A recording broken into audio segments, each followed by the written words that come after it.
the Hoop Collective podcast. We talk about the NBA, which we are doing, brace yourself for it, at the stroke of 4 a.m. on Monday morning. Thanks, Bontemps. Now, why you haven't been introduced yet, which is now a whole production. True. Now, why would we be doing this Shout at out 4 a.m.?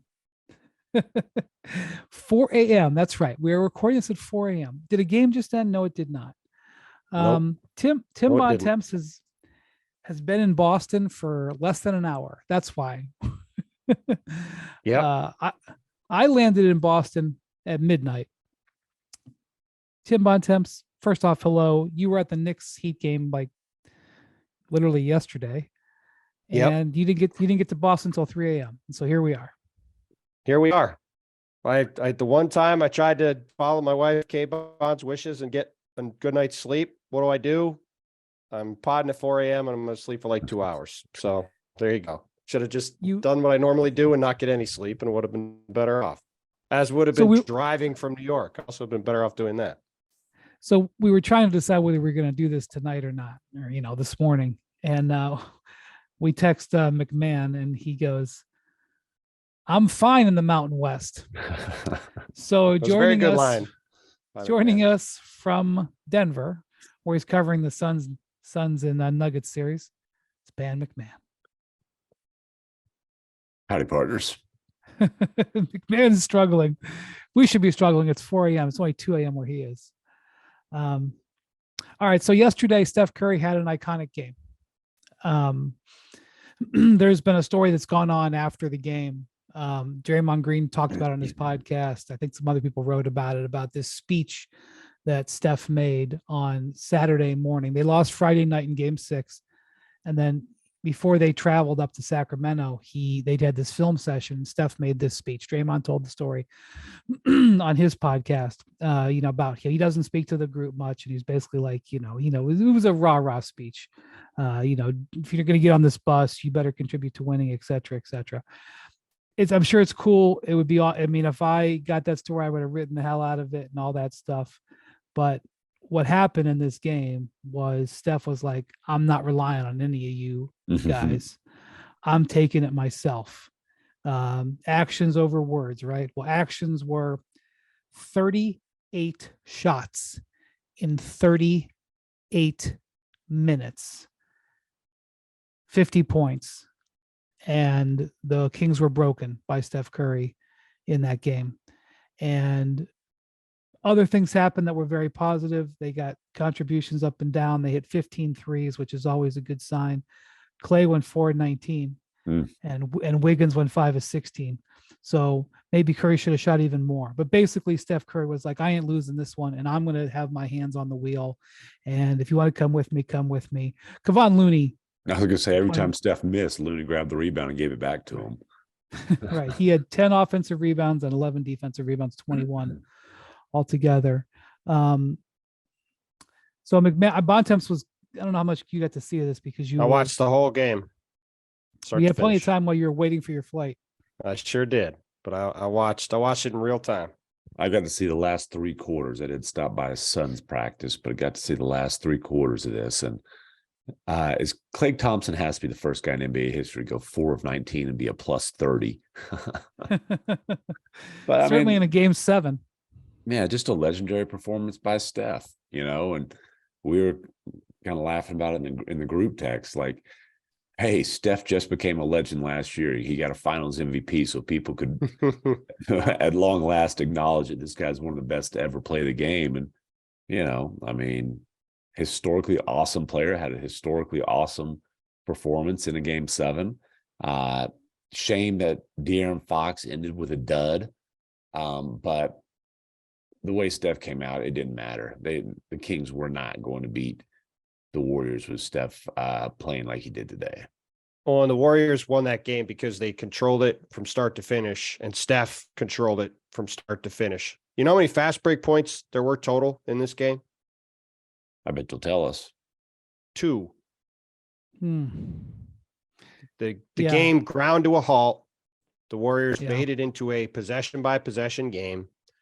And Steph and Curry just what piece by piece, just dissected the Kings, took them apart. And it, like you said, MacMahon, anytime he did happen to miss, or somebody else did, which everybody else missed a lot, Kevon Looney just broke their back over and over and over again with offensive rebounds, extending possessions. I mean, there were 2 possessions early in the third quarter where the Warriors had the ball for like 2 straight minutes, twice, and then scored. Like, and the Kings were just completely beaten down from it in the end.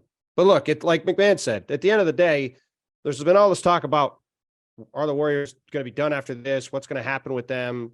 You know, what's their future going to look like? I looked it up during my interminable wait.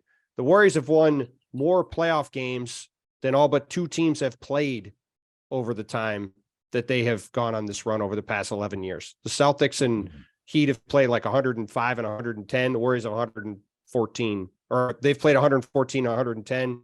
The Warriors have 105 wins. Like they have just been the team of the past decade. And Steph today decided that's going to last at least another 4 to 7 games and maybe longer.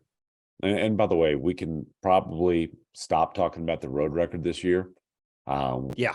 They've won 28 in 28 straight series. They've won a road game, and this one they won 2, including the game 7. So I think we've got our answer to which crazy road stat do you want to believe? 28 straight playoff series wins, or, you know, whatever it was this year of 11 and 30, I think it was. We've got our answer to that. The regular and one other is irrelevant.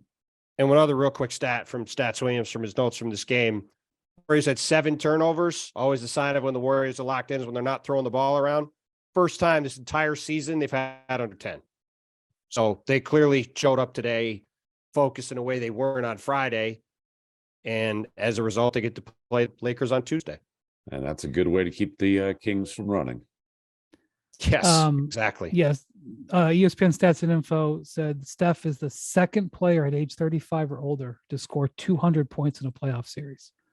Jordan did it in the 98 conference finals and NBA finals. 200 points in a playoff series. And again, back in 98, when he did that, the game was played at a completely different pace. So it's pretty impressive numbers. The other thing is that the Warriors obviously fell down 2-0 in this series. They won 4 out of 5 coming in. And the game that they lost was a game that they were not focused in. I mean, it was because of the Kings, but they established themselves in this series. And that could be, a factor as we go forward here. I mean, they now, as the 6th seed, their reward for pulling this off is they get home court. Yeah. And so as hard as it is to turn around and play, roughly 48 hours later, minor advantage of getting to play in the afternoon, but a little more than 48 hours later, they get to go home. And Bontemps spent more time on a plane today than the Warriors have in weeks now. So, I think the Kings certainly, obviously, the what you'd say is they have nothing to feel bad about. Mm-hmm. But when you lose a game 7 at home, it's hard.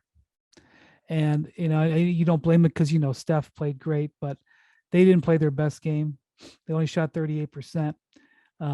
Really couldn't hit a 3, relatively speaking, couldn't get a defensive rebound. Domantas Sabonis got worked over by Looney, and it wasn't all him. When it comes to offensive rebounding, there's things that come into play. There was a lot of him, though. He got outplayed by Kevon Looney. He did. And you guys know that I'm a big Sabonis defender. I don't think I have to defend him anymore because he's had such a great year. You got to defend Draymond. Draymond's mad that Sabonis didn't shake hands. Draymond, has Draymond won the sportsmanship award in his career? I don't foresee it happening. Oh, okay. Well, apparently Draymond should have just pointed at Steph after the game. He's going to always chatter, but he should have just been pointing at Steph and saying, just talk to that guy today. Instead, he's pointing at LeBron. He's spent the whole post praising LeBron. Of course. Well, the thing about Draymond that was funny was, to me, there was a social media video that the NBA took, and Draymond's walking off the court. The game has just ended, and he's congratulating the Kings. Well, what a great season. And then he can't help himself. When he gets near the tunnel, he starts trash talking the fans and saying, light the beam, light the beam. He's literally in the middle of like praising the Kings, and he stops himself to trash talk the fans. I respect that. Yeah, I know you do. So that's Draymond. Even Steph did a light the beam thing in that game. I've rarely seen Steph as locked in as he was today from start to finish. Don't even Steph. Steph is a very polite and, gentlemanly fella who talks a lot of trash. I mean, let's be honest. Oh yeah. No, he for sure. Like, come on, like Steph. For sure. Steph puts on a show. For sure. No question. And he's a killer, as much as he tries to, as much as he's portrayed as otherwise. So the game you were at yesterday, Bontemps, the Miami Heat, SEAL Team 305. Unbelievable. Keep on trucking. The Knicks were obviously felt, in my view, the loss of not having Julius Randle in the regular season. And I know that that's a ridiculous statement to start off with in the regular season because it doesn't matter. But in the regular season, they played 4 times. The Knicks won 3. Julius Randle averaged, I think, 29 points in those games, like 29-11. Yep.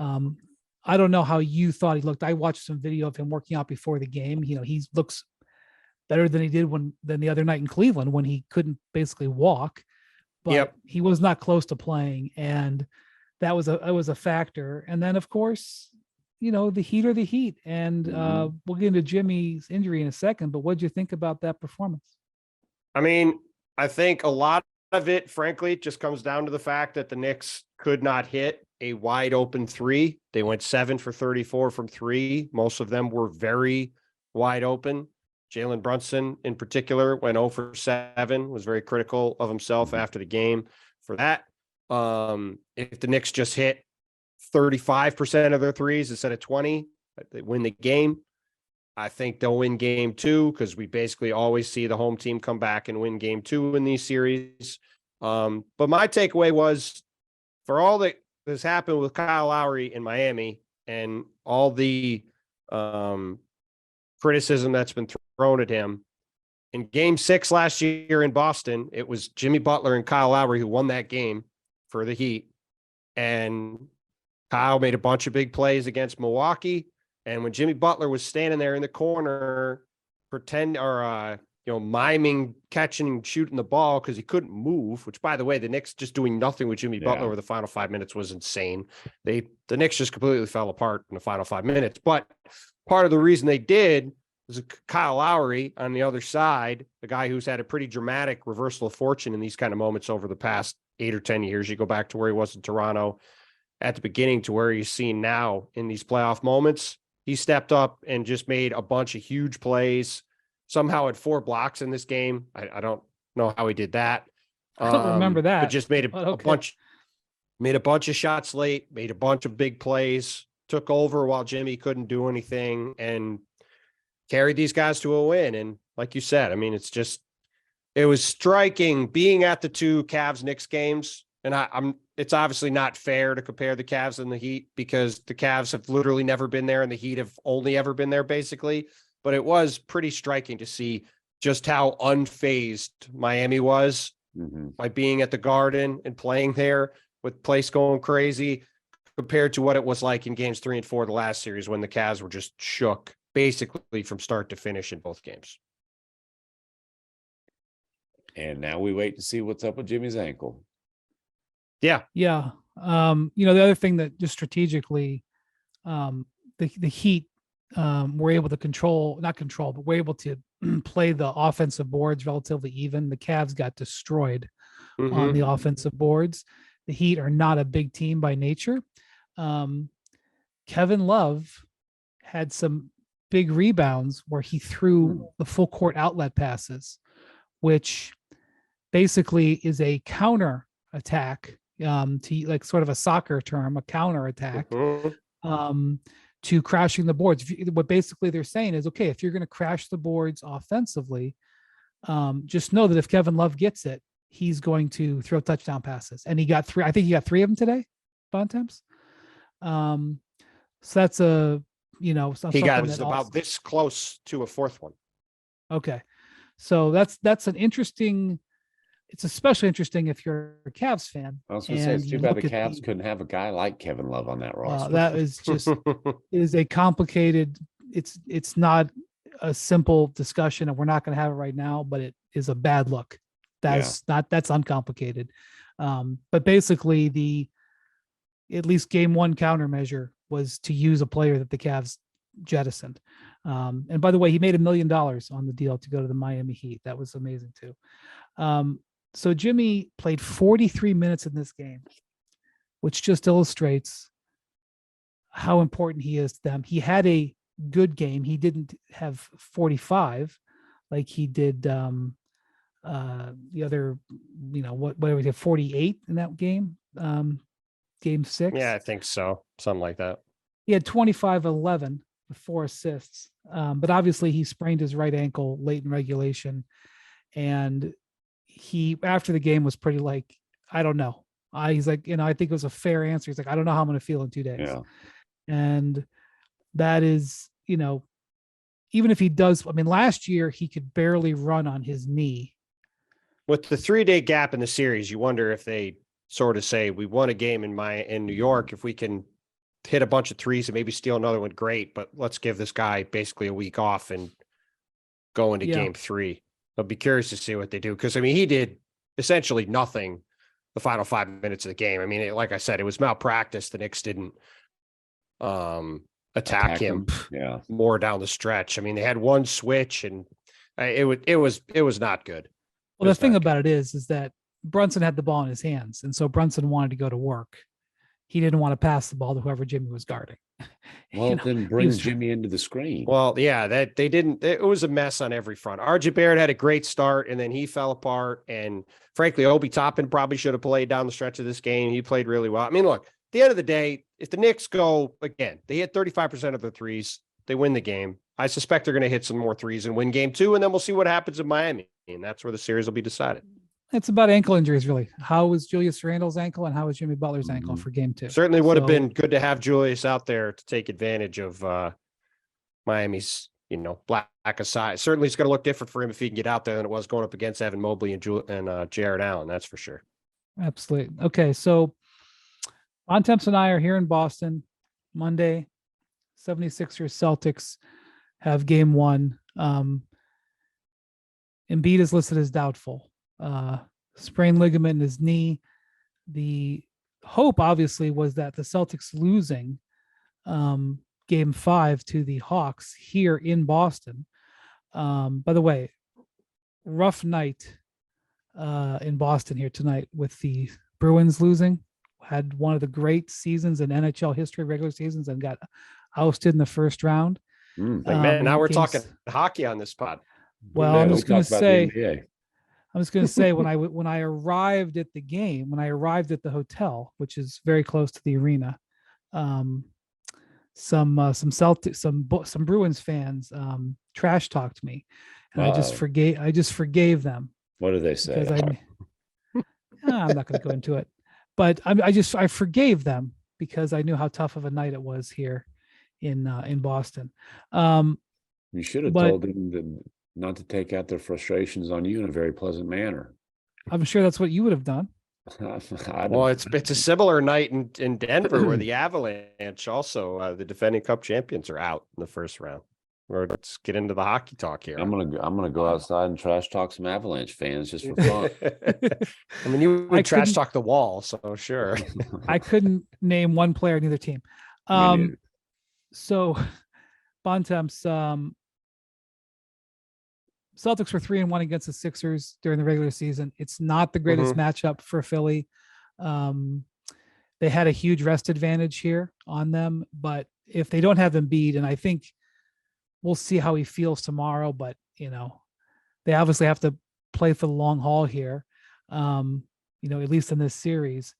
If they don't have Embiid and he's not a serious contributor, like I don't know what we're doing here. Like this, it's pretty much. They if they don't have the light, or I shouldn't say likely, if they don't have the possible MVP of the league, we'll find out Tuesday when the NBA announces it Tuesday night. But whether he's the MVP or a finalist for the MVP award, if he isn't a factor in the series, yeah, then it's going to be a short series. I think that's, that's pretty reductive. I mean, we'll see where he's at. I do think, the extra couple days, I do think helped. I was at practice on Saturday and, people were down a little bit because I think there was a hope he would be able to do some stuff on Saturday. He then was able to do at least some stuff on Sunday, did some shooting, was out on the court. So, I think, the fact that he's doubtful and not out is at least a sign that maybe things could turn around over the next 24 hours. We'll see. But, I think the Sixers are hoping he can get out there by game 2. And, maybe they can, they're going to play small. They're going to play fast. It's going to be a ton of threes. And, they'll see what they can do. But yeah, I mean, if Joel just isn't a factor in the series or doesn't come back till game 4 or something, then yeah, I mean, it already is a tricky matchup, like you said, and it's going to be very hard for them to make it competitive. I mean, if James Harden still has the capability to just completely dominate a game, this would be a good time to see it.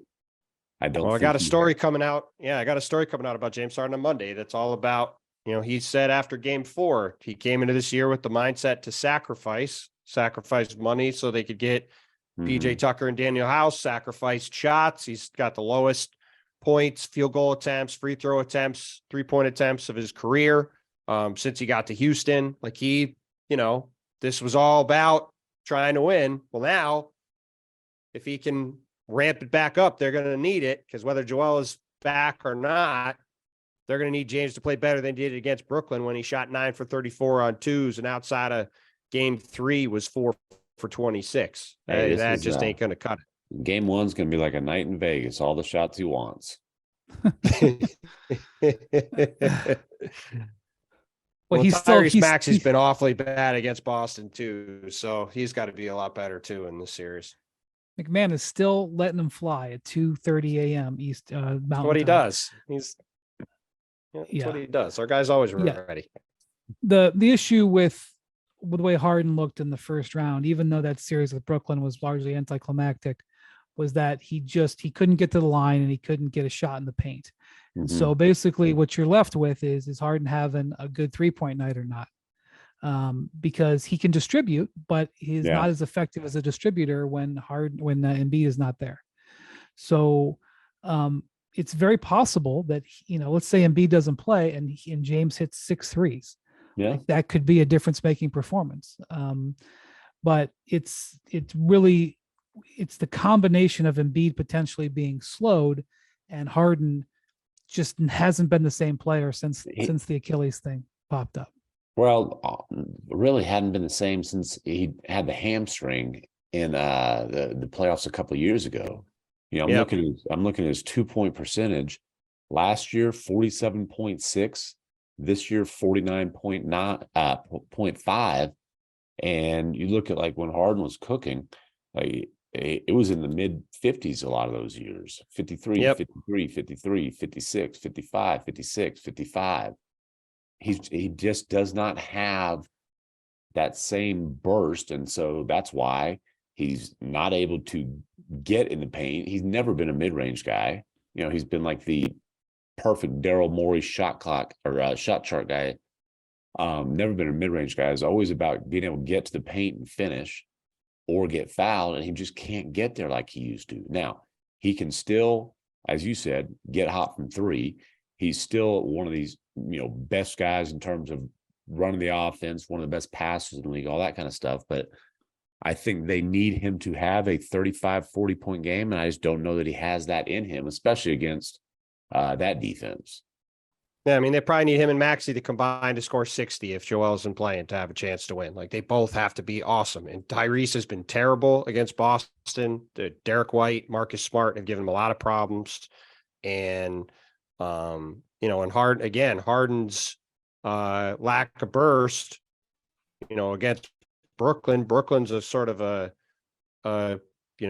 a lesser version of what Boston is without both the rim protection and without quite as good a perimeter defensive talent. So it was going to be a tall task if Joel's 100% healthy. And I just hope that we get to see him on the court early in the series to see if they can, make a run at it. And it just sucks, frankly, because all he talked about, we talked a bunch about it during the year. All he wanted to do was get through the playoffs healthy and see how it could go. And when you look at the way this has played out with Milwaukee losing, the winner of this series is going to be the very, very, very heavy favorite to make it to the finals. And they're going to have the home court advantage in the finals too. So, it just would be a shame if we don't get to see him anywhere close to full go in this series, which I'm not sure is going to be the case, but certainly the fact that we're looking at him being doubtful for game one is not a great start.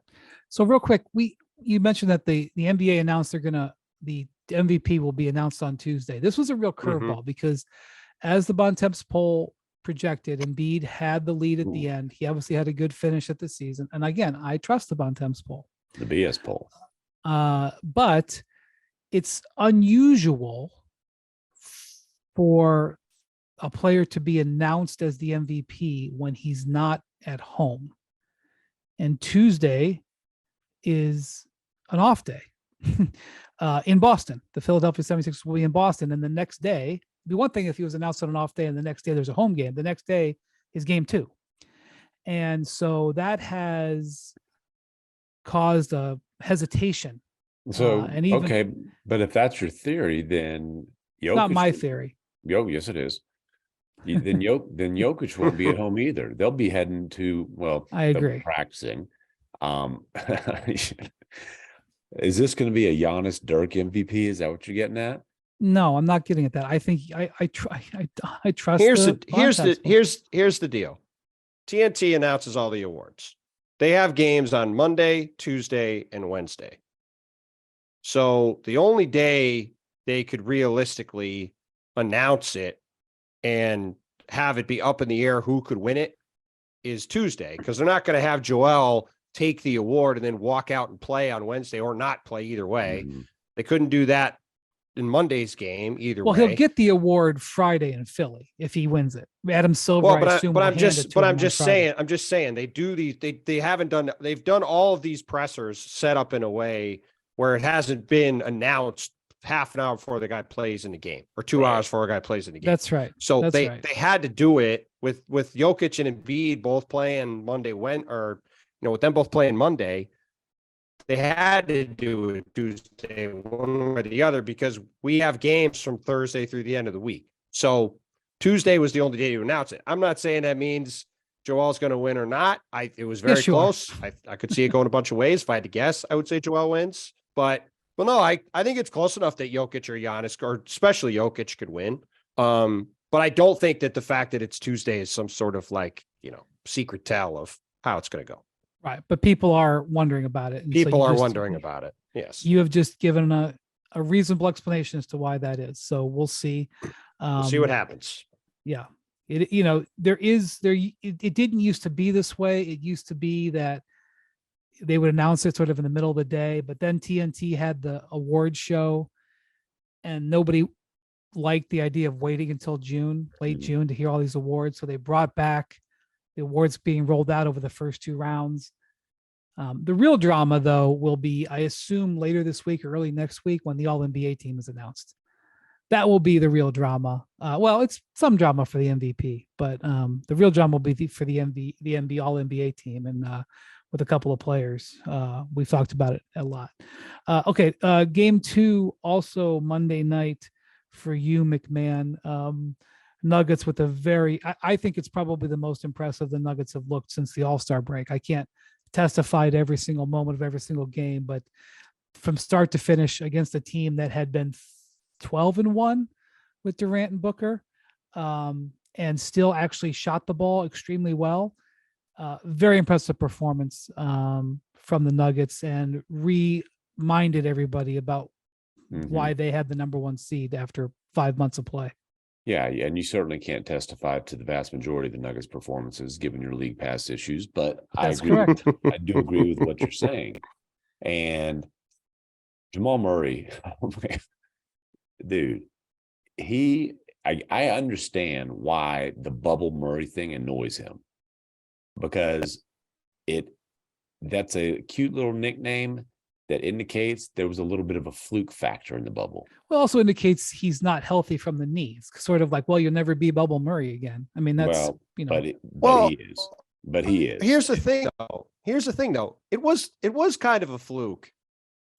More Hoop Collective podcast after this. Baseball is back. Get your ballpark on with tickets from Vivid Seats, or enjoy hockey and basketball in all their glory with courtside seats. Whoever you're rooting for, there's nothing like the thrill of seeing your favorite team live. Vivid Seats, the official ticketing partner of ESPN, is offering you $10 off your first $100 ticket purchase with code HOOP. That's code HOOP, HOOP. Download the app or visit vividseats.com today. Vivid Seats, life happens live. Jamal Murray's never made an All-Star team. He's never made an All-NBA team. He's never come anywhere close to playing in his career like he did in the bubble. That was the guy who everybody has always thought he had the capability of being, and he's never really been that guy. And now we're back in the playoffs, and he's turning into this guy again. And if he plays like that for the next 6 weeks, Denver very may well win the title. But this is not who he has always been. He's been a good to very good player that's never been anywhere near an elite top end guard in the NBA. He is in the playoffs. It's a matchup problem. He's at 39 career games, had 11 30-point performances, and it is a matchup problem, Wendy. Yeah, that's a great stat, by the way. I hadn't heard that. That's a great stat. Yeah, the only Nuggets who have had more are Alex English, Jokic, and Carmelo, and he's one behind Carmelo. It's pretty good. Shout out stats and info. So, okay. So Phoenix last round started Torrey Craig as their fifth starter. And they did that because they were preparing to defend Kawhi Leonard and his size. And Torrey Craig was awesome in that series. I think he shot in the neighborhood of 60% on threes. Certainly a small sample size, 5 games. They switched to Josh Okogie. You go through a series 4-1 where the guy who's in the starting lineup shooting 60% on threes, you may want to leave the guy in there, but they are worried about the matchup for Jamal Murray. And so Monty Williams, rightly so, Monty Williams changed his lineup, put Okogie in. Not that Okogie is advertised as some, all-world defender, but he is a better matchup to defend a smaller guard. And Murray cooked the Nuggets. And look, Murray is, as Monty pointed out, like there were some shots, it's just like, Jesus, this guy, like, well, you can't do anything about it. But they let him get in a rhythm, and he just was in a rhythm. Let him get rolling early, let him get in a rhythm, and they never got him out of it. And look, you talk about it being a matchup problem. This is one of the times, and like you look at who you're going to have to go through in the West, it might not be the only time, but this is one of the times where Chris Paul's inability at his age to defend his position really hurts. Chris Paul cannot, I'm sorry, he's got no hope. He's can't move well enough anymore. You have to hide him defensively.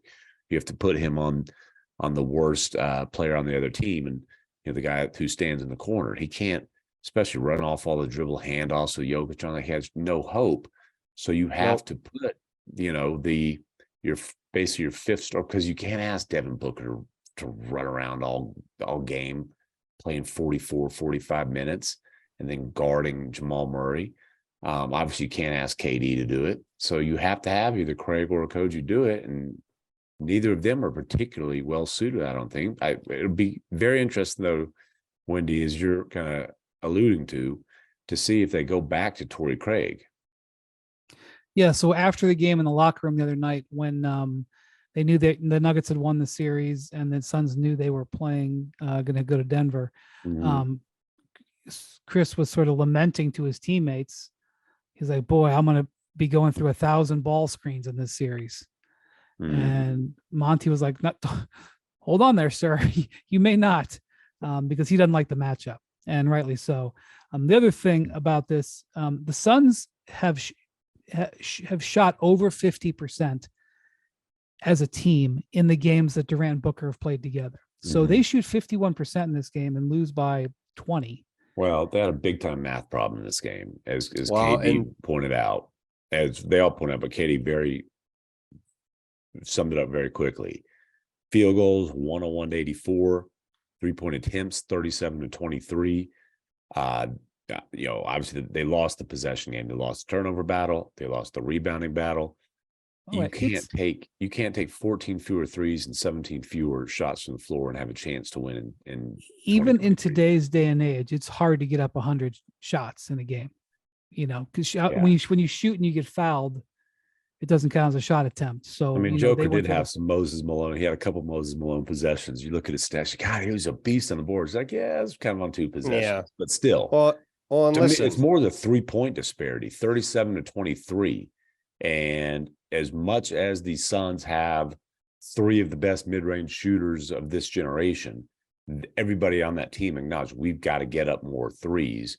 And how do you do it? Monty said, hey, we've got to be willing to kind of get off the ball, like get it to Ayton on the short roll, let him make plays at the backside. KD and CP3 both said, we've got to play faster. A lot of our threes come out in transition. We were playing too slow. Now I asked KD today, hey, is it a challenge to play faster when you're playing 40 some odd minutes? I didn't even mention the altitude, but when you're playing that many minutes, and he didn't want to hear that. He tried to, it's just good conditioning. But I got to imagine that it is. Well, Durant had 7 turnovers also, which I don't think is going to keep happening. But when he pointed that out, he said, we can't win with me having 1 assist and 7 turnovers. Well, look, him and Book both shot the ball great, but they took 38 shots combined. They scored 56 points. I would be fine with that every game if I'm Denver. And they shot a combined 4 3-point attempts. Jamal Murray was 6 for 10. You put those 2 guys and Chris Paul together, they're 2 for 9. Like, I go back to what we talked about after that Dallas game. I would be very happy. You look at the way this box score plays out. Let Kevin Durant shoot. Let Devin Booker shoot. Don't let these other guys get up threes. I just think Denver's going to win the math problem in this series. Because, by the way, last series they played the Clippers, and the Clippers had all their guys out and could barely score. Denver's going to be scoring a ton of points every game. Like, they're one of the best offenses we've ever seen in the league. When you're saying let them shoot, you're not saying give them open shots. You're saying let them play one-on-one, my turn, your turn type of basketball where nobody else is really touching it. Yes, to be clear, right. It's not just like, hey, let KD and Devin Booker take practice. You're not guarding them like the Dylan Brooks. No, not guarding them like the Dylan Brooks. No. But I would live with letting those guys eat as much as they want. And I'd single cover them and let them shoot. And if they're going to shoot 40, 45, 50 times every game, like, I just don't buy that they can hold up doing that over 7 games. And I don't think they're going to shoot enough threes that even if they hit a lot of shots, they're going to win the math problem. And you look at the rest of the roster, they had a combined 26 points from the rest of these guys on the Suns. Like, it's just going to be very hard for them, I think, to keep up with Denver.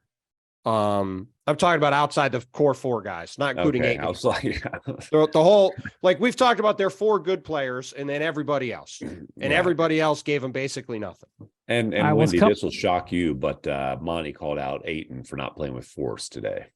Well, that never happens.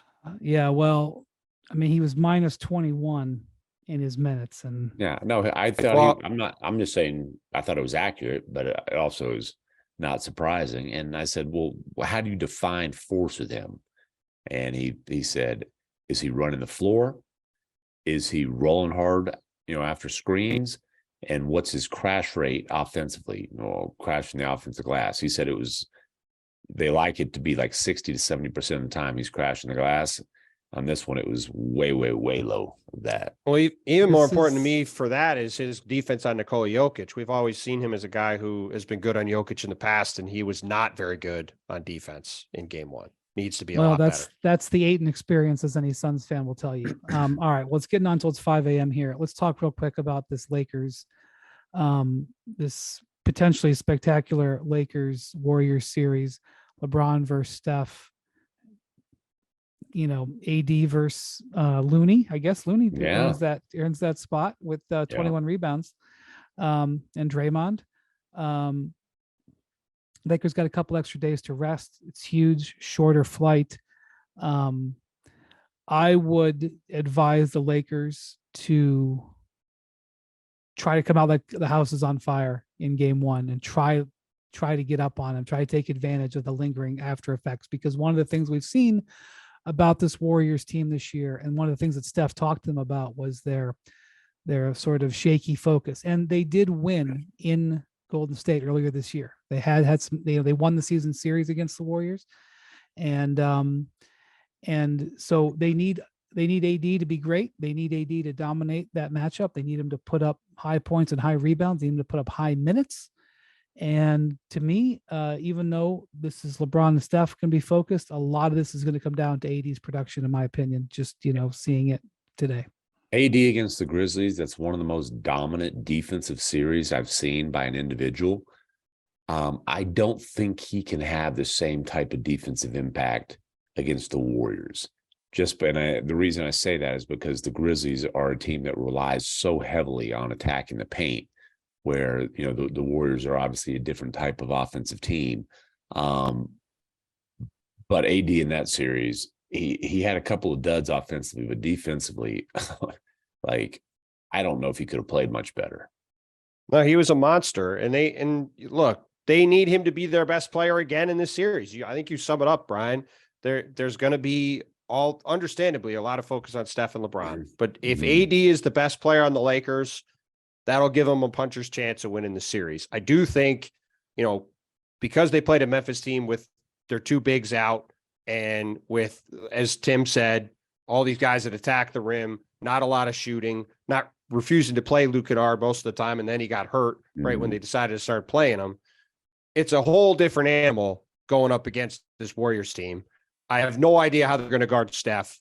Good luck with that. They put Dennis Schroeder on him. That's probably not going to work great. You don't think D'Angelo Russell can guard him? I don't think that will go very well. And I think the Warriors will probably delight in going up against D'Angelo Russell based off their history with him. And and they have a lot of guys that they can throw at LeBron on the wing too. So I don't think it's a great matchup for them. But that said, again, this does, I think, really come down to AD. If AD is awesome and consistently awesome in this series, I think it could be a long series. If he's anything less than that, because the other thing we haven't really focused on a lot because of how ugly that Grizzlies Lakers series was. This goes back to the math problem thing with the Suns series. I think it's going to be hard for the Lakers to keep up with Golden State offensively. They're going to need these other guys to hit shots. And like Golden State did today, they need to, I think, try to turn it into a grinded out game where LeBron and AD are kind of, blasting into them and turn it into a rock fight where the Lakers get to the foul line because the Warriors never do. If they do that, I think they can hang around. Well, I think they need former Warriors great D'Angelo Russell to have an awesome shot making series. That's true. Which sort of complete X factor guard is going to play better in the series, Jordan Poole or D'Angelo Russell? Jordan Poole was an absolute disaster in the first round, man. Yeah, Russell, game 6, all the Lakers were awesome, but Russell, and it was funny because Kyrie was sitting courtside, and so Russell basically said, no, you don't need to sign that guy. Watch me hit a bunch of these shots. Well, by the way, those three threes he hit in game 4 were huge. Yeah, no, those were massive shots in the fourth quarter. He was impactful in that series. He was definitely impactful in that, and they need that for sure. Yeah, well, there's a lot that we're going to be talking about with that series coming up, but we got to get Jackson hopefully to bed before dawn here. I don't know if it's going to happen. So thank you to Jackson Agello, who made this possible by Jackson's the MVP. He's the real MVP, as Katie once said. Yeah. So thank you to Bontemps. Should we thank Bontemps, MacMahon? I don't think we should. No, absolutely not. It's not like it was my fault next time.